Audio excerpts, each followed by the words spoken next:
La colonización tuvo un impacto profundo y duradero en el desarrollo económico de las colonias. No lo digo yo, lo dicen los galardonados con el Premio Nobel de Economía de este año, Acemoglu, Johnson y Robinson. Las instituciones importadas y creadas por los conquistadores europeos sentaron las reglas del juego para las colonias cuya herencia perdura hasta hoy en día. A mayor desigualdad económica y política tras la colonización, peor ha sido el desarrollo económico de la colonia. También hubo grandes diferencias en el desarrollo económico dependiendo de si los colonizadores buscaban asentarse en las nuevas tierras o simplemente explotarlas y volverse a Europa. Los premiados con el Nobel de Economía 2024 demostraron cómo estos y otros factores relacionados con la colonización han marcado las diferencias en la prosperidad económica que hoy disfrutan Estados Unidos, Canadá y Australia frente a Latinoamérica o África. ¿Quieren saber más? Denle la vuelta a la pantalla. ¿Por qué unos países se han desarrollado económicamente más que otros? En su intento por entenderlo, muchos economistas prestan atención al papel del pasado colonial. ¿Por qué Estados Unidos, Canadá o Australia han prosperado más que Latinoamérica? ¿Es solo porque unos colonizadores eran británicos y los otros españoles y portugueses? ¿O existen otros factores que han marcado el rumbo económico de los países resultantes?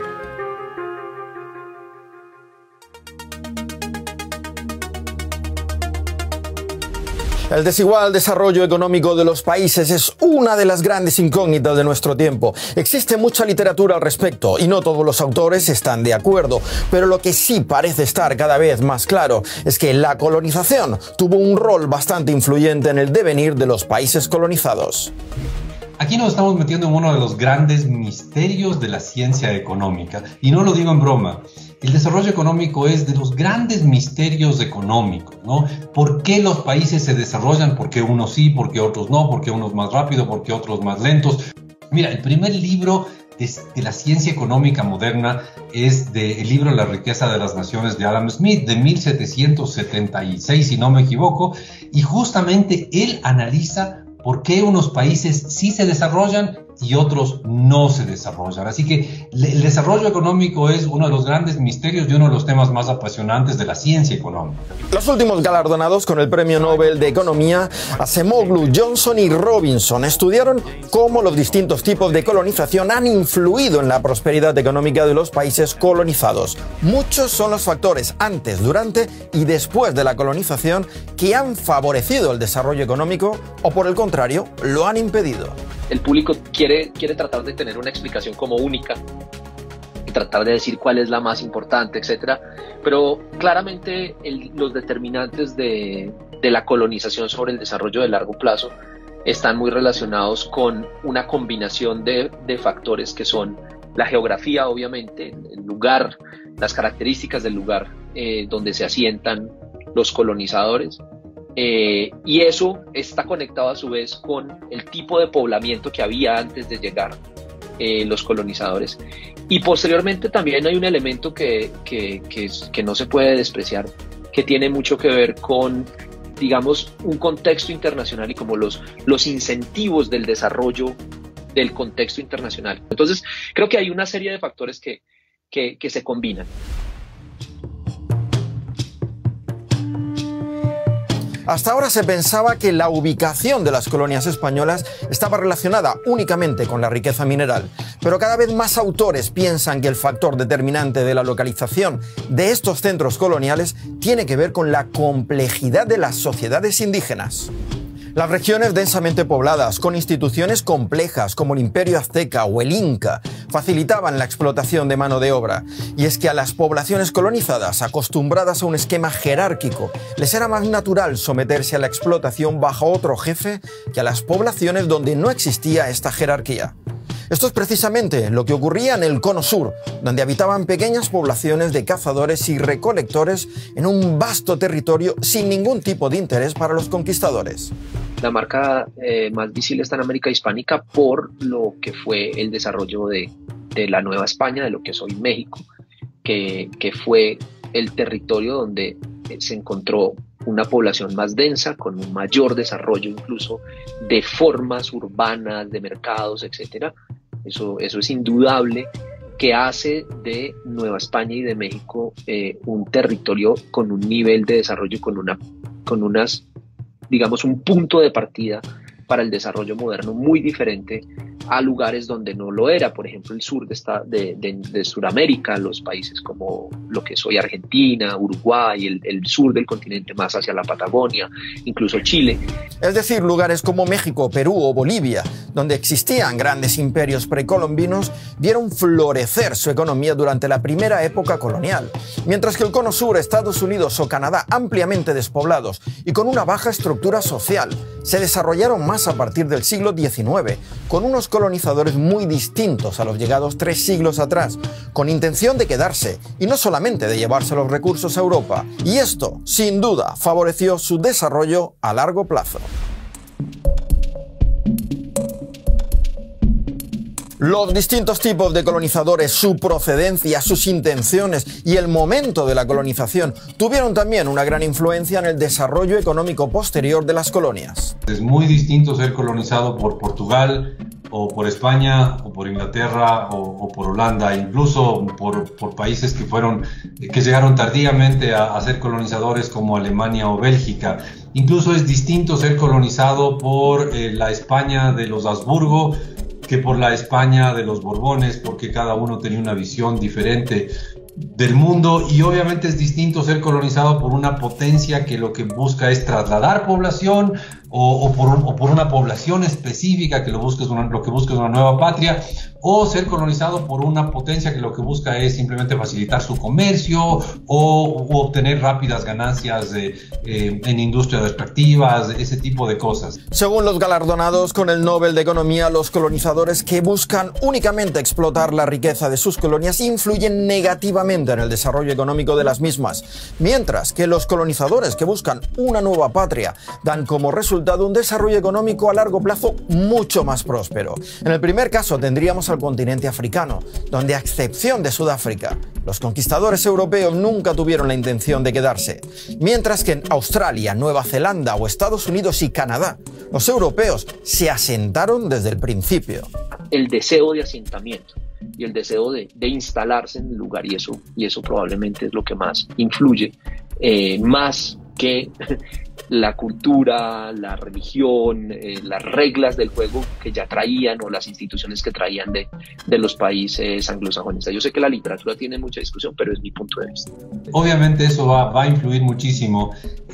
Una cosa es cuando los colonizadores van buscando una nueva patria, como los Pilgrims que salieron de Inglaterra, que iban buscando un nuevo sitio para asentarse y quedarse ahí.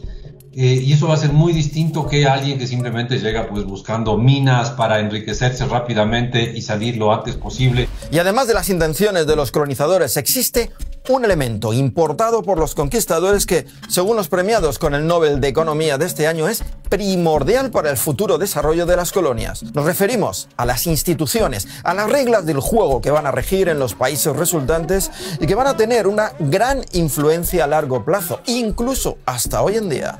Los Nobel de este año insisten y tienen razón en traer ese tema y ese enfoque o ese tipo de preguntas sobre la mesa. Y el tipo de énfasis en que ellos hacen cuando dividen las instituciones es en esas nociones de instituciones extractivas versus instituciones no extractivas o inclusivas.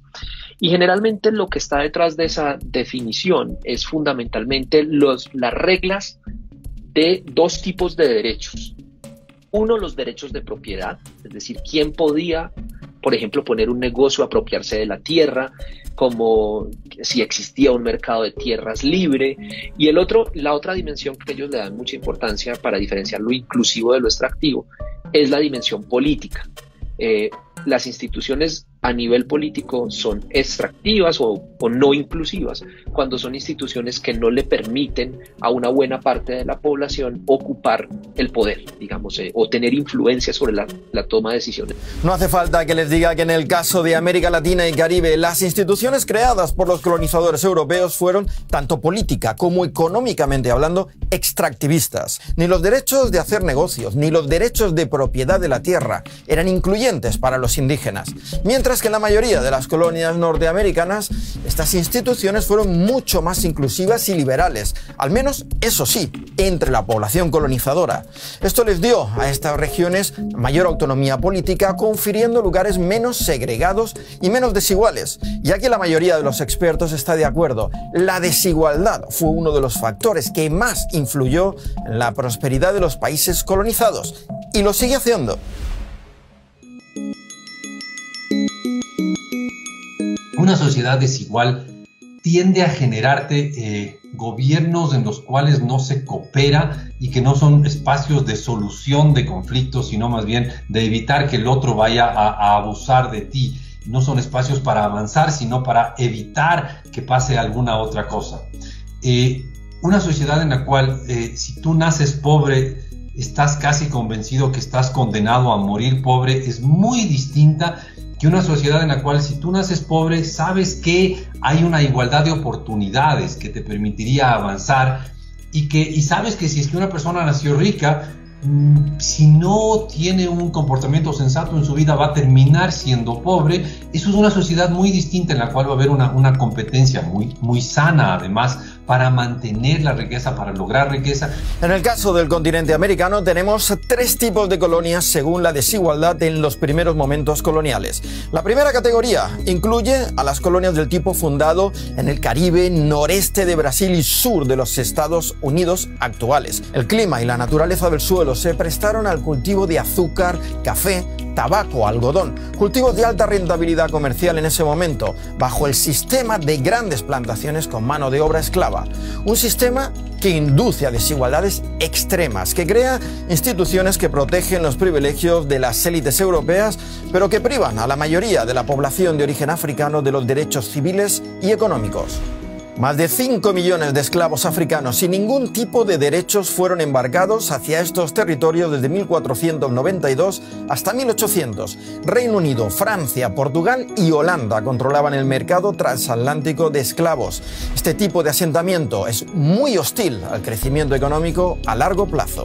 Bueno, porque te crea primero un grupo de la población que se sabe oprimido, se sabe reprimido, se sabe abusado, se sabe explotado y que obviamente no va a tener una disposición hacia colaborar. Por otro lado, tienes un grupo específico de la población que son los dueños de los esclavos que van a oprimir y abusar a ese grupo y por lo tanto no van a generar una estructura del Estado adecuada para que todos les vaya bien, porque lo que van a hacer es pelear por todas las maneras para proteger sus privilegios. La segunda categoría incluye a las colonias españolas continentales con asentamientos basados en instituciones autoritarias y extractivas, sin esclavos, pero con abuso de mano de obra indígena. Aquí las élites no solo fueron de origen europeo, sino también criollo.